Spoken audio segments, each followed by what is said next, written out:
Shalom, selamat pagi keluarga besar Happy Soul Family yang dikasih Tuhan Yesus Kristus.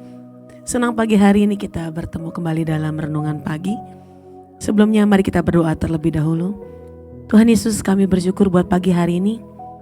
Satu hari lagi Tuhan Kau berikan kami kesempatan untuk kami bisa bangun dengan tubuh yang sehat, untuk kami bisa merasakan semua berkat Tuhan pagi hari ini, untuk kami bisa beraktivitas pada pagi hari ini.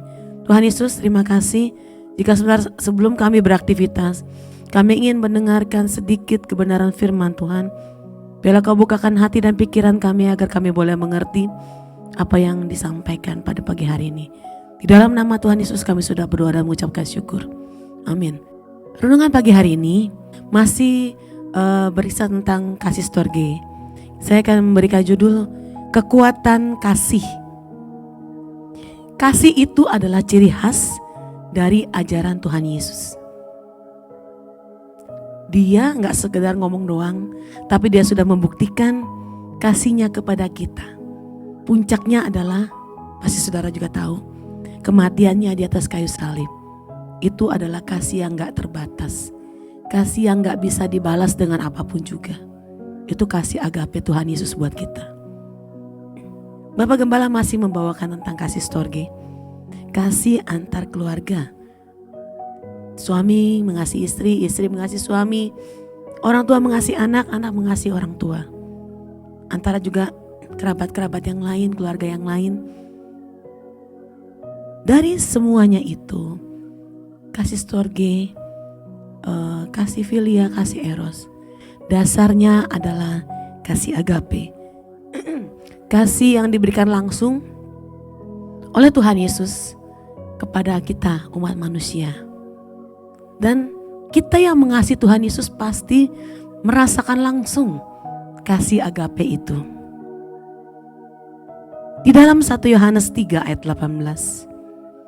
Anak-anakku, marilah kita mengasihi bukan dengan perkataan atau dengan lidah, tapi dengan perbuatan dan dalam kebenaran. Itulah kita sebagai orang Kristen, sebagai anak Tuhan. Bukan hanya ngomong doang kita mengasihi. Bukan hanya kita pintar berbicara kita mengasihi orang. Mengasihi keluarga kita, mengasihi suami, mengasihi istri, mengasihi anak-anak. Tapi lakukanlah dengan perbuatan yang benar-benar didasarkan oleh kasih. Memang kita gak bisa mengasihi seperti Tuhan Yesus mengasihi kita, gak bisa. Tetapi kita bisa menjadikan dasar kasih Tuhan Yesus itu sebagai dasar kita mengasihi keluarga kita. Orang-orang yang di sekitar kita, orang-orang yang dekat dengan kita, orang yang punya hubungan darah dengan kita. Kenapa sih kita itu susah menjadi berkat dalam keluarga kita sendiri? Kadang-kadang kalau ada dari keluarga kita yang belum kenal Tuhan, kita mau ajak ke gereja, saudara, paling susah. Malah dia lebih dengerin orang ngomong, orang yang khotbah, orang yang bawain, orang yang mengajak dia, lebih gampang orang lain daripada keluarga sendiri. Kenapa? Karena keluarga kita itu, keluarga yang ada, yang kita tinggal bareng-bareng itu mungkin melihat kehidupan kita yang tidak mencerminkan kasih, yang tidak mencerminkan kasih itu sendiri. Mungkin kita di keluarga kita gak jadi berkat. Kita malah mungkin menjadi batu sandungan buat mereka yang belum percaya sama Tuhan.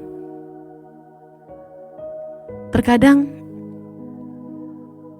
kita memang paling susah untuk ngajak keluarga sendiri percaya kepada Tuhan. Alangkah baiknya ketika kita mendengarkan firman Tuhan dari Bapak Gembala, renungan-renungan dari rekan-rekan kita semua, kita bisa mulai berubah dengan perbuatan kita.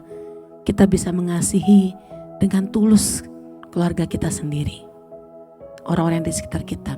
Jadi keluarga yang belum mengenal Tuhan Yesus bisa melihat kasih Tuhan dalam kehidupan kita sendiri.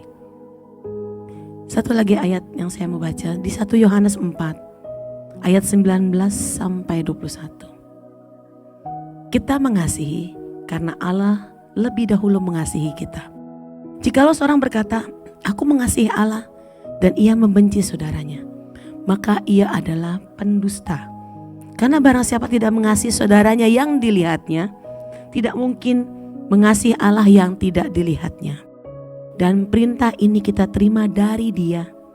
Barang siapa mengasihi Allah, ia harus juga mengasihi saudaranya. Seperti yang ayat dari 1 Yohanes 3 ayat 18 dikatakan, kita mengasihi bukan dengan perkataan atau dengan lidah saja, tapi dengan perbuatan dan dalam kebenaran. Mari Bapak Ibu sekalian, kita mulai mempraktekkan kasih storge ini. Kasih keluarga kita, mengasihi keluarga kita. Bukan dengan perkataan saya, bukan dengan perkataan saja atau dengan lidah kita, tapi dengan perbuatan kita.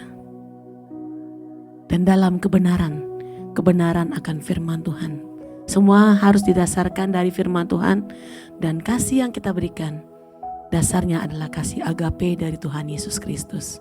Amin Bapak Ibu sekalian, mari kita berdoa.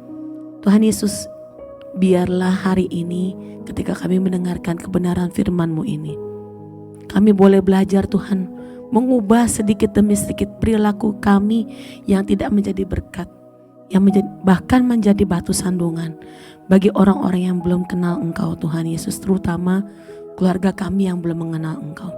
Biarlah Tuhan, kami boleh terus Tuhan mempraktekkan kasih yang sebenarnya yang Tuhan berikan kepada kami melalui perbuatan kami, terutama Tuhan, melalui perkataan kami, tingkah laku kami, agar orang-orang, keluarga kami, di sekitar kami boleh melihat Engkau di dalam kehidupan kami. Terima kasih Tuhan, biarlah sepanjang hari ini aktivitas kami, apapun yang kami kerjakan hari ini, Tuhan menyertai kami dan Tuhan memberkati kami. Terima kasih Tuhan Yesus, di dalam nama Tuhan Yesus kami sudah berdoa dan mengucapkan syukur. Amin. Selamat beraktivitas untuk hari ini. Selamat menjalankan, selamat mempraktekkan kasih storge yang Tuhan berikan kepada kita dengan dasarnya kasih agape. Tuhan Yesus memberkati kita semua. Shalom.